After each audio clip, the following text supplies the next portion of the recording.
রেফারির চোখে বিশ্বকাপ ফাইনাল, বডি ক্যামেরায় বিশেষ ফুটেজ প্রকাশ করল ফিফা। বিশ্বকাপ ফাইনালের রোমাঞ্চ এবার দেখা গেল রেফারির চোখে। অবসর নেওয়ার আগে ফাইনাল পরিচালনা করা স্লোভেনিয়ান রেফারি স্লাভকো ভিনচিচের বডি ক্যামেরার বিশেষ ফুটেজ প্রকাশ করেছে ফিফা, যেখানে ধরা পড়েছে মেসি, রদ্রি, ফেরান তোরেস ও আরও অনেকের নাটকীয় মুহূর্ত। বিশ্বকাপ ফাইনালের উত্তেজনাপূর্ণ মুহূর্ত এবার দেখা গেল একেবারে ভিন্ন দৃষ্টিকোণ থেকে। 2026 বিশ্বকাপ ফাইনালের রেফারি স্লাভকো ভিনচিচের বডি ক্যামেরায় ফুটেজ প্রকাশ করেছে বিশ্ব ফুটবলের নিয়ন্ত্রণ সংস্থা ফিফা। গত 18 জুলাই যুক্তরাষ্ট্রের মেটলাইফ স্টেডিয়ামে অনুষ্ঠিত ফাইনালে স্পেন অতিরিক্ত সময়ে 1-0 গোলে হারায় আর্জেন্টিনাকে।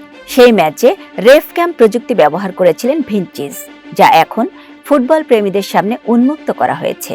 প্রকাশিত ভিডিওটিতে দেখা যায় ম্যাচ শুরুর আগে টানেলে স্পেনের কয়েকজন খেলোয়াড়কে আলিঙ্গন করেছেন লিওনেল মেসি।